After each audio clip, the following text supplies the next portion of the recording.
we argue differently based on culture. That's all it is. And the danger I think we run in is not understanding that there are different ways that we all argue and discuss. Hi, this is Anna Kostecka. Welcome to What Works Across Cultures, my podcast on the art and science of global leadership and teamwork. I've explored this topic for over 15 years. Now, I'm bringing experts from all around the world to talk about how culture shapes the way we lead, communicate, and collaborate. And of course, what works across cultures. Join our conversation. Welcome. In this episode, we'll explore conflict styles, so different approaches to communicating and resolving conflicts. And as always, I start with a small disclaimer. We're going to be talking about cultural differences, so the patterns in how we tend to behave, and also interpret the behaviors of others. And just to be clear, this does not mean that everyone will act in the same way. People are complex, and culture is one of many things that impact how we think and behave. Today, I invited Hamlin Grange, a Canadian IDEA strategist. IDEA stands for Inclusion, Diversity, Equity, and Anti-Racism. Hamlin is also an intercultural competence development expert. He's a founder of DiversiPro, has decades of experience, and worked with organizations from different sectors, including law enforcement, post-secondary education institutions, the private sector, healthcare, and also the government. Hamlin is a member of the Order of Canada, which is a very big deal. It is awarded to Canadians with the highest degree of merit, and it acknowledges that they made an exceptional contribution to Canada and humanity. Hamlin, what a treat to have you here today with me. Would you like to add something to this introduction?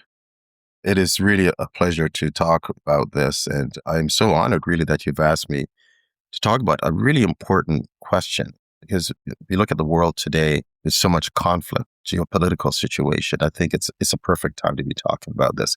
A little bit about myself. I guess I'd describe myself as an interculturalist. And what I mean by that, an interculturalist is someone who works to understand, bridge, and navigate differences between cultures in ways that really try to foster respect, collaboration, inclusion, and mutual learning. And before I started doing this work, I spent many years as a journalist. And what's interesting, as a journalist, journalism taught me two really important things. First, how to listen carefully and how to ask questions that sometimes may make people slightly uncomfortable. And I think, but in a productive way. And I think those skills have really turned out to be very useful in doing the work that I do today. Let's start with maybe this question. Do you have a favorite proverb about conflict? About conflict?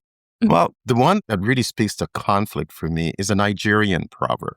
It says, when elephants fight, it is the grass that suffers. And it's from an intercultural conflict perspective, it's a dynamic in a way, right? Because it encourages indirect reflection rather than direct accusation. And it's using metaphor to communicate the consequences of conflict.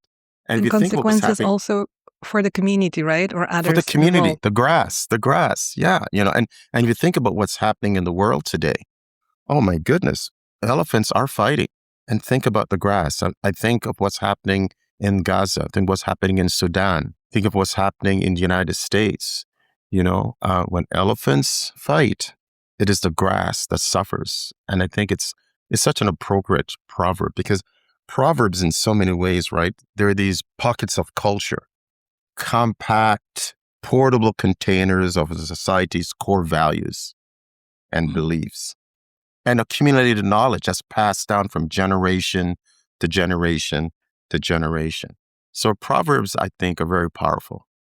I agree. And I love the metaphors to encapsulate sometimes very difficult concepts. Yeah. When I was thinking about the proverb, I think maybe it's not a proverb, it's more like a quote that came to my mind.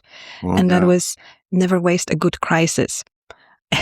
and Yes. I think for me, what it speaks to is that first, when I look at conflicts, my mind goes to crisis. And then when I think about conflicts, I also think about them as opportunity to create something new. And coming back to conflict itself, how do you define conflict? How do you approach it? Yeah. And what really shaped your thinking about it? Well, I think, first of all, let's talk about what is conflict. Conflict is not just simply a disagreement about where we're going to go for dinner or have lunch. It's not, right? Or what shirt or jacket or dress you're going to wear, today to the office or to a party. Conflict is really substantive disagreement that creates an emotional response. And conflict is where the feeling that someone is getting in your way to accomplish your goals, right? So when I think of conflict, there are two features to conflict. There's some substantive disagreement, and the people who are involved are emotionally upset. Okay, so now you have conflict. And there's that perceived substantive disagreement often escalates when someone feels that I can't accomplish my goal because you're getting in my way. And then there's that emotional upset that occurs during a conflict situation. And then that just escalates through this perceived interference. And so that response that is, I believe you are taking actions that compromises my goal. So if you think about from a geopolitical perspective, these conflicts that are occurring, it's really about that one side is trying to achieve a particular goal, and they perceive the other side is getting in their way of achieving that goal. And that whole impact of culture, we can't ignore culture. We cannot think of conflict and not think of culture, the impact that culture has, because Hofstede said that culture is more often a source of conflict than of synergy. And cultural differences are a nuisance at best and often a disaster. And so if you're thinking about... They can be for sure. It can be, yeah. So all of these geopolitical conflicts that we're seeing, it's oftentimes culture grounded. It's grounded in culture. Ways of seeing the world, ways of interacting with the world. So culture becomes, or rather conflict becomes this cultural thing. It's an output. It's a result of the different cultural perspective, values, core values. And coming back to you, like, how do you approach conflict? And what shaped it? Well, it's interesting. On the intercultural conflict style inventory that I've been using for a number of years in the work that I do, there are these 4 quadrants, 4 styles of conflict. So there's the discussion style that I talk about. There is the accommodation style, engagement, and dynamic. I tend to fall into that discussion style. The discussion style of conflict is direct, but emotionally restrained.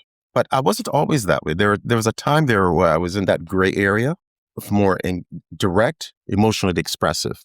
And I think that was a function of my lived experience as a Black man navigating the world, that emotional expression. But also, I was born in Jamaica, despite the fact that I came to Canada when I was quite young, 10 years old, still influenced by the expressiveness. And you also see emotional expressiveness showing up in African-American culture as well. So I'm not immune of that, but I've sort of settled, I think, as I've grown, evolved, gotten older, perhaps, I'm in that discussion style where, it's emotionally restrained mostly, but there are times I can get emotionally expressive, but certainly that direct. I don't beat around the bush. I'll come right at it in terms of engaging and talking to people about issues. I love that you brought those kind of 2 dimensions of difference that I find that, these play the most important role when it comes to conflict. So intercultural conflict style inventory, maybe let's explain a little bit those dimensions of cultures and let's go through those styles. You already mentioned this kind of one dimension, which is people are either direct or indirect. When it direct, indirect.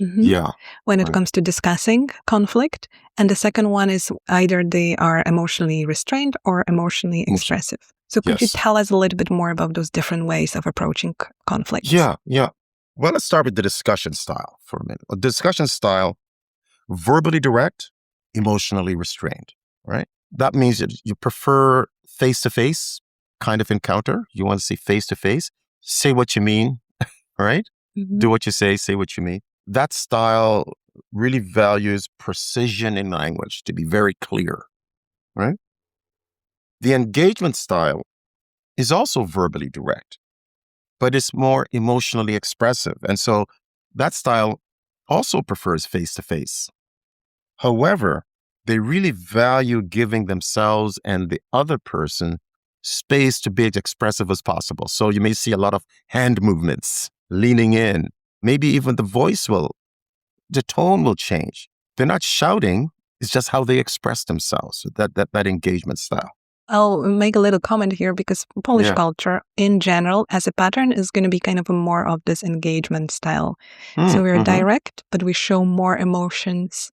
We like discussing things. And actually, I have one proverb about Poles when it comes to maybe conflict or arguing. And this is where you have two poles, you have three opinions. And this just kind of shows that we do like, and we sometimes have those intense discussions. And other, I think, cultures, maybe it's going to be Russia, it can be Spain, it can be Italy, right? That have this kind of approach. And this passion is typical for North America, like US, for example, right? And Canada. Yeah, very much. Very much so, very much so. And then their accommodation style, which is the conflict style in the inventory, it's a more indirect approach, but emotionally restrained. And indirect means that they prefer to have a third party intermediary involved. Okay, you may bring somebody, it could be a religious leader may come and speak on your behalf, for example. It could be a mediator coming with you to speak with another party. And there's a lot of use of metaphors and stories to sort of talk around these difficult issues to maintain harmony, right? I mean, so that's that particular style, the accommodation style. And there's also the dynamic style. The dynamic style, indirect, emotionally expressive. Again, that third party is also important to come in, to maintain that harmony. But the credibility of the engagement is really based on emotional expressiveness. So that dynamic style, if they're not seeing you emotionally engaged or they feel you're not really sincere, right? You're looking for, are you really invested in this conversation? Because they can misread. They'll look at the discussion style and say, well, you're so cold and so restrained. You're not really involved and invested in my concerns, are you? Whereas the discussion styles are looking at that saying that, so you're overly emotional. Maybe you need to calm down. Oh boy. And that just triggers the dynamic style. They say, what are you talking about? I am calm, So these styles, it's the bottom line is, I think, Anna, we argue differently based on culture. That's all it is. And the danger I think we run in is not understanding that there are different ways that we all argue and discuss. And once we, first of all, understand how we ourselves are approaching these things, then you have a better sense of understanding and identify how the other person is engaging. And that's where I think you find common ground. And I don't think a lot of that is happening right now. That's the reason why we see conflicts on a geopolitical stage. It's escalating. We're too busy trying to achieve our goal. Definitely. Each side has got a goal. Each side has a goal, right? I really like how you gave also an example of how someone else's reaction can look from your perspective, right? From a different perspective. Mm-hmm. And this idea of, sincerity, honestly, I find it really interesting because when you have people that tend to be more emotionally expressive, if they find someone who's more restrained, they consider them not sincere, dishonest. But on the other hand, people, for example, that tend to be emotionally restrained but direct. So I also have a discussion style when it comes to conflict resolution. If someone is indirect, I would, my first kind of thought, if I stay with my own cultural lens, it would be they're insincere, they're dishonest. Why they don't tell me directly, what's wrong, but they go and, involve others into the discussions. That's right. And the most difficult, bridging across styles is the most difficult. So, for example, discussion with a dynamic style. You see, you're talking going across the quadrants, right? And then accommodation to engagement, because it's harder to find common ground because you're going against. And that's why it's so important for us to listen one more time and then respond. Oh, yes. Because in these, yeah, right? Because in these kind of exchanges, especially where there's substantive disagreement, we have the story that we're telling ourselves and it's running in our heads. And we just want to make sure that everybody knows our story. And we just want to get it out regardless. We stop listening to the other side. And Yes, the conflict just escalates and escalates and escalates. I would say that in any kind of mediation process or any kind of workshops around conflict resolution, listening is a really, really important strategy. So let's maybe look at one particular example. So Canadian example. Could you give and describe an example of typically Canadian approach to conflict? Well, the Canadian approach, and again, not all Canadians are this way. I think it's really important that we don't generalize, right? But in terms from a cultural perspective, Canadian approach tends to be direct and emotionally restrained. Tend to be. And a really good example, I think you've probably have read or heard about the speech that Prime Minister Mark Carney delivered at the World Economic Forum. Oh, yes. And it's been dissected in so many ways for its geopolitical significance and importance around sovereignty, around third powers, middle powers, all those sort of things. But looking at it through the lens of culture and conflict style, I find that really fascinating. And there are a bunch of things that emerged for me when I looked at it. The Davos speech, and what I found really fascinating is the approach that Carney used. It was almost like a hybrid. It's a hybrid of discussion and the accommodation. So discussion direct and emotionally restrained, and accommodation indirect and also emotionally restrained, not showing a lot of emotions. That's right. It's a bit of a hybrid. And so the goal for that, and then let me just look at my notes, because I made copious notes on this because I found it so fascinating.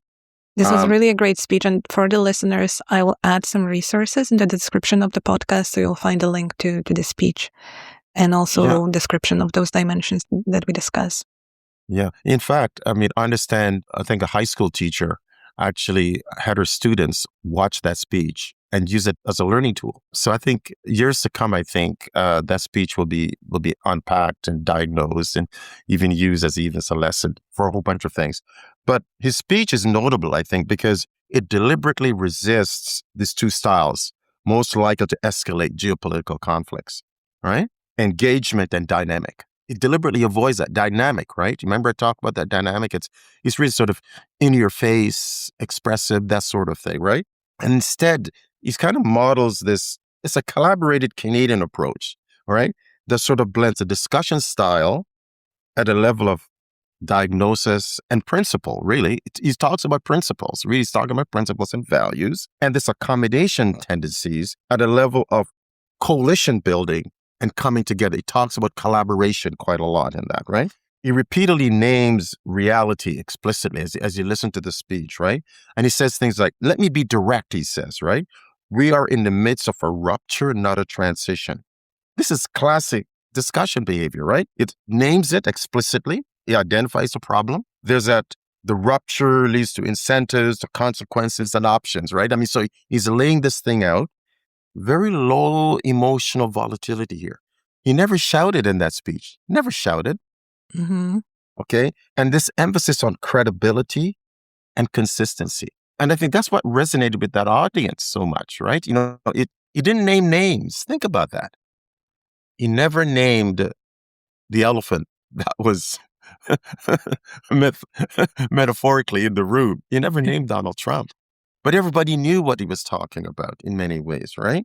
And so, that whole notion of the rules-based international order without personal attack, that was grounded again in that sort of a systemic analysis rather than getting on his moral high horse and accusing anyone, right? So, there's that emotional restraint, right? So in the intercultural conflict style terms, and I can say that Carney is a reflection of all Canadians, but certainly in trying to avoiding conflict, but structuring it to preserve this working relationship while shifting outcomes. I mean, that's really what was going on there. And so if you think about, you've lived in Canada, and despite you being Polish descent, myself being of Jamaican descent, we adopt sometimes, the prevailing style of a culture. We take on some of those characteristics, don't we, after a certain time? For sure. Like for example, like one example of an accommodation that I made in the Canadian workplace during the team discussions when someone proposed an idea or a course of action that I disagreed with. At the beginning, I would say like, oh, I disagree, we should do this and this. But that was not as effective. And then I noticed that a colleague of mine, she had a different approach. And basically, she was saying, building on what someone said, let's do that. And for me at the beginning, it was really funny because like, you disagree with them. Like, this is not building on, what they said, but just a simple strategy made, my suggestion much more effectively followed. Yeah. That is such a good example. And you can see it playing out rather in workplaces and in work environments and even in social environments. I loved your example on the geopolitical stage. I think it was a really, really strong speech. When we think about the workplace, how does different approaches to conflict, those different conflict styles, how they play out in a workplace? Could you think about some examples? Yeah. Well, workplaces, it's interesting. We've created an entity called the workplace. And someone had this idea. I'm just playing around with something. This is how my brain works. Someone came with a great idea. I'm curious. You got me hooked. I got a great idea. Let's create something where we bring everybody together. They'll spend 8 hours together, minimum 8 hours together. Okay. And they'll work on problems and they'll make things and it's going to be great. And someone said, that's a great idea. They forgot one thing. You're bringing together human beings with all of their foibles, with all of their wishes, all of their goals, all of those things together. It's a crucible for conflict. Conflict will emerge as a result of that because you have different people from different worldviews, different cultures, different perspectives, different social identities coming together, working together. You don't leave yourself at the door when you come into the workplace. You're bringing all of yourselves to the workplace, including how you engage with conflict. And that's the reason why the workplaces can be really messy at times, right? And managers are constantly trying to put a lid on it. You can't. It's hard to keep a lid on it because it's like trying to put a lid on something and it's exploding and it's just, you're constantly fighting to keep the lid down, because you don't want it to go crazy. I'll give you an example that I had with a workplace. I had a call a couple of years ago from was sort of the manager of this team, and it was a community college and it was a school of social work. And she said that, look, we're really having some problems with this team because they just can't seem to get along together. Meetings are just degenerated into shouting matches. People are leaving the meetings in tears. And, I just really think that they need some team building skills. And the more she talked, I said, well, could you describe the composition of this team for me? She said, well, it's about maybe 10, 12 people and mostly women. And there are 2 men in it. I said, yeah, give me some more description. What's the cultural or ethnic or racial makeup of the team? I said, well, many of the women are racialized or Black women. Some are from the Caribbean. Some are from Latin America. And the 2 men are white. I said, okay. And she said, and there are also gender issues at play here as well. So I said, okay. So I listened to her some more and I said to her, you know what? I think what I'm hearing here, I'm hearing a clash of conflict styles. That's what I'm hearing. So you don't need necessarily team building. What I think I think your folks need to understand how each of them, how they're engaging with conflict and why they may be behaving in a particular way. So to understand not just themselves, understand each other. And I had them do the IDI, not the IDI, but the ICS, Intercultural Conflict Style Inventory. And sure enough, you could see the difference. And then bringing them together as a group, the light bulbs began to turn on for many of them. One person, I remember very distinctly, one of the white men, the 2 of the white men, and this particular white man, he was in tears when he talked about this. He said, now I understand why this person, this other woman, this Black woman, when she was asking for this information, it wasn't that she was attacking me. It wasn't that she was angry. That was just her way of asking for information, engaging with the situation. And it was an enlightening time for everybody to come to that conclusion. But until then, they just saw each other as the enemy, as opposed to seeing that culture was actually having an impact on the team. And so that's one example. And I've seen this played out so often in workplaces. I saw it play out during the George Floyd, Black Lives Matter movement, where racialized individuals, Black coworkers, could not and would not even engage with white coworkers and vice versa, because they were just at odds, because one was expressive, one was emotionally restrained. You see, and the Black coworker was said, "How can you be so calm and cool about this stuff? But look what they did to George. Look what they did to him." The other person says, "I can understand that, but there's no but. There's no but." And you see, they were just butting heads. They could not come together. Hard again. That dynamic piece I'm talking about, the dynamic cross cultures, the cross quadrant with the discussion. Hard to find common ground. Really difficult to find common ground. I love that you also gave examples of other cultural differences, because culture is just not just nationality, right? No, not at all. No, not at all. No. Mm-hmm.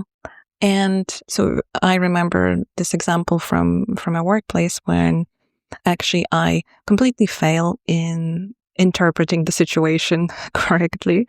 I was a manager and I had a new employee, and I don't remember actually what the issue was, but she had some issue with me and she went to my colleague to talk to him. And the colleague went to my boss to talk about the issue, and then my boss talked to me. So they were kind of like two, twice removed. And like for me, like my style of conflict resolution is discussion. So we talk directly about it. And actually the three other people that were involved in that, their conflict style was indirect. And some were more emotionally restrained and some were more emotionally expressive. So my boss talked to me, and I remember that I said that, well, I understand where they were coming from, but this is just so insincere. I can't trust them. And so it was very difficult for me to really kind of get out of this way of thinking that, well, they did something behind my back. They wanted to, hurt me, as opposed to, actually now I understand that the intention of my colleague was that, they thought that maybe I need some support, and they thought that was the best way to kind of help me with the situation. Yeah, but for you, it was a sign of betrayal in a way, Mm-hmm. right? And just all it did was just increase a sense of distrust. Yes. Mm-hmm. Yeah. Yes. Yeah. Mm-hmm. Yeah. And there's always those interpretations, right, of the behaviors of others that kind of puts us in, creates those misunderstandings, not just the behavior, really. That's right. And you said something interesting, that their intentions were good. But, for some people, intentions be damned, right? It's the impact your actions and your behaviors are having on me, right? Yes. And I'm on this, I'm definitely team impact. But to be honest, when I look at this situation from outside, the impact was that I got the message. I understood kind of what I need to do. I did that. So I think it worked in this way, but it just didn't went through the channels that I would, prefer to. The body prefer to. Yeah. Mm-hmm. Yeah, exactly. Yeah. What happens when you have a lot of different cultural backgrounds meeting in a workplace? For example, in a city like Toronto. Well, I mean, a misinterpretation, it goes back to what you were talking about, but intention versus impact, right? So you misinterpreted perhaps what coworkers were trying to do.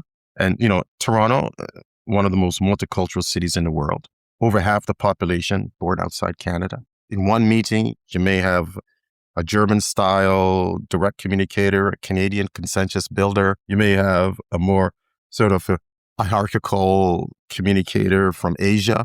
You may have a passionate, expressive colleague from Latin America or the Caribbean, or Poland, right? I mean, you may have all that mix in a Canadian workplace. And so then what can happen? A misinterpretation can happen.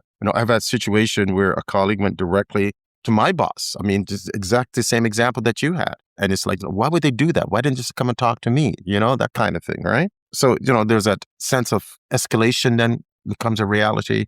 Avoidance comes at, So it's really about, I think, understanding that these kind of situations can escalate. What you find in certainly in Toronto and the greater Toronto area, with such a mix of different cultures, I think, well, I was going to say, despite all that mix, it works in a way, right? I mean, because the bedrock, the underlying thing, the Canadianness, in quotes, of being polite. My heaven's sakes, I mean, I remember walking down the street years ago, okay? I was much younger. And I was probably looking down at my phone or something. And I bumped into somebody. I realized it wasn't somebody I bumped into. I walked into a telephone pole. You know what I said? Sorry. I'm not surprised. It was just this automatic thing, like, oh, sorry. I was like, oh, I'm talking to a telephone pole. But it's this thing about avoiding conflict and not avoiding the situation, but you don't want to escalate. You want to discuss. And I think despite the mix of the different cultures and different styles of engaging with conflict that you're finding in an urban center like Toronto, I think for the most part, there's a certain decency that people have towards each other. And they want to talk things through as opposed to reverting to conflict. Now, things are changing. Cultures are not dynamic, as you well know, are not static rather, but they are dynamic, constantly changing depending on who's in the room, who's in the mix. But overall, though, I think there's that core bedrock within the Canadian context of discussion and accommodation, not to avoid conflict, okay? You want to deal with the conflict, but it's how you go about it. I think that's really important. And that's what I'm finding in Toronto and urban centers like Toronto. I love how you highlighted the risk of misinterpretation. What can we do to avoid falling into this trap? For example, if I don't show emotions in a conflict situation, what should I keep in mind when I'm dealing with a colleague who is more emotionally expressive? The first thing I want to understand is that this person, because they're more emotionally expressive, it doesn't necessarily mean that they're angry at me. It's just a way of them expressing themselves. I'm reading body language, a lot of head movement, body movement, very expressive. There may be an element of mirroring that person. Maybe an element, I want to mirror that person a little bit. I may want to be a little bit more expressive, although it may be a little bit outside my style. So they see that there's a sense of connection, that sincerity is there. I'm trying to match as best as I can. Never 100%, but then I think that trust becomes a reality for that individual. And then now that's the common ground I think is established. So I'm looking, I'm watching, I'm reading the situation in terms of what's going on. I think there are strengths. There are strengths in all of these different styles.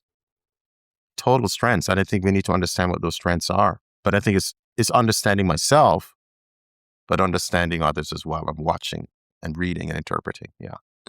And what if I tend to show emotions and I'm dealing with someone who doesn't? What should I keep in mind? Yeah. Well, I mean, it doesn't necessarily mean that that person is not invested in your problem or your issue. It doesn't mean that. It just means that that person, they don't want emotions to get in the way of the situation, right? It's a very rational kind of approach. They may be asking for details. They may be asking, tell me once again, and what happened? And when did that happen? So there's a certain calmness that you may see in that particular person. Doesn't mean they're not invested in your concern. It just means that they're trying to de-escalate it as much as possible. And that could be misinterpreted as that from the person who is that emotionally expressive, that person they don't care. They probably do care. But their way of showing care is not to get emotion to get in the way of coming to a solution. So I think that's the way to read it. Yeah. And when then you have this clash of direct and indirect style, so when you have people that, come to you and talk to you, tell you, Hamlin, let's say, this happened and I didn't like it, or this is how it affected me, and people who are more indirect and maybe, I don't know, would send an email reminding everyone about the rules that we have here, or just ask someone else to help mediate the conflict. What are some tips for those type of clashes? Some individuals may say bringing a third party just messes up the whole thing, right? All right. So why did you bring that third party, and why didn't you just come to me directly? Some people may even read it as being passive aggressiveness, right? But once you understand why, for that person, bringing that third party, that third element is a way to build harmony and to de-escalate things from their perspective, then I think that the understanding is there. But again, remember I talked about conflict, especially in workplace environments. One of the big things is misinterpretation. So misinterpreting that person's behavior and their actions is just going to escalate. Again, I think it's just slowing down a bit and understanding why that person feels the need to have that third party intervention is really important. And maybe even be very direct and ask the question, why did you bring that person into the conversation? And by explaining why, the understanding may arise, right? You say, okay, now I get it. I understand. Great. Okay. But if you don't ask, all you think is that this person is being passive aggressive. They brought somebody in who had no skin in the game, and now it's 2 against 1, right? You see? And so they can misinterpret. I love that tip because a lot of times where conflict happens, people will have different positions, and really getting to the why this is important for them gives you way more opportunities to actually come up with a solution that works for both parties. So why this is important for you to have a third person, it's actually kind of helping as well to understand the motives. Great. We covered so many different grounds in this conversation, so let me ask you a summary question. What are the most important things you would like the listeners to know about conflict, and also how culture plays out in it? Well, I think it's really important for folks to understand that a conflict style is actually learned. You learn how to use that style. And most tension that we see is really interpretation, not intention. So we're misinterpreting that person's intention. It's not the intention of the person, right? The tension is really as a result of the interpretation that we're having in that situation. And silence does not really equal agreement. Just because somebody sends me they're agreeing, they may just be listening and processing. As well, directness does not necessarily mean hostility. Directness oftentimes means clarity. I want to be very clear about this, okay? I need you to understand this. Boom, boom, boom, boom. So no, it's very clear, okay? It's not hostility. It's just I'm being very, very clear about it. But again, tone is also important too, right? The tone is important. The way you're direct and the tone you use can be a trigger for some people, right? And to go in exactly the opposite direction that you want it to be. Also, politeness is not equating weakness. Just because I say sorry when I bump into a telephone pole, doesn't mean I'm a weak person. And politeness, saying sorry or I really do apologize for that, it's not weakness in that person at all. It's not. And one final thing, though, and I think because you talked about, some takeaways. Most importantly, I think, when we talk about high-performing teams, we always talk about teams, we want high-performing teams. They're not the ones that are without conflict. High-performing teams will have conflict, right? But they're the ones who know how to navigate it safely, you see? So they're reading the room, they understand themselves, they're asking those developmental questions. So you want to get high-performing teams, no matter how small or large the team is. There will be conflict. Remember at the start of our conversation, I talked about this great invention called the workplace. He brought all of these different people in, and we thought it was going to be a great place. Oh, it's going to be wonderful. Human interaction. Conflicts will arise. That reminds me of the research that shows that diverse teams are more creative, but only if they're managed in a way that the differences are acknowledged and discussed and not just, ignored.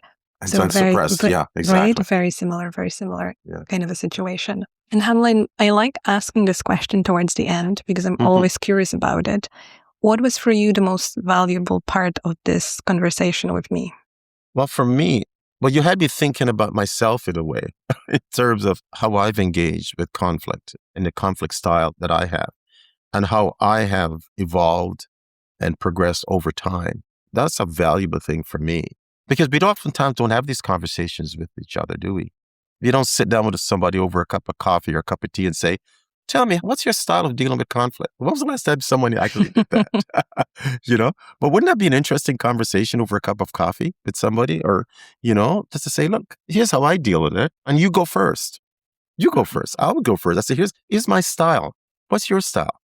And what does that mean? And how did you learn that? You see, that makes for a really fascinating conversation. So for me, this has been the most valuable part of this conversation for me because I'm having a conversation with someone about my style understanding your style, and by extension, understanding other styles as well. So this has been really valuable for me. I've learned a lot. And I actually love this idea of asking this question. Oftentimes when I'm managing a new team and I have a new employee, I would ask them, like, how do you like getting feedback? And could you give me an example? I always ask about example because, direct means very different things for a lot of different people. Yes. And then I think it would be also a nice question, like, how do you solve conflict and how do you approach it? What do you think about it? What's your style? Because it also kind of normalizes conflict in a workplace and in teams. It does. I think that's a great way to put it. It normalizes conflict because it exists. It's all a question of, do we ignore it? And never waste a good conflict, right? To come back to my kind of, where my mind went with. Exactly. But be mindful of the impact we may be having on the grass. Yes.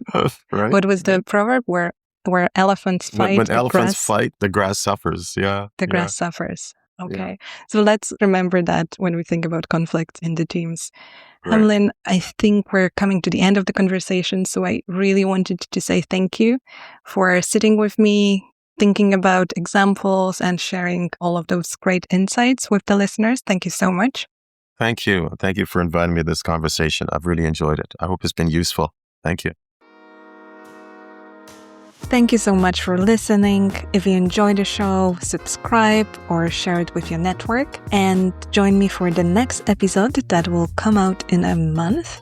And this time I will explore the topic of psychological safety from a global lens.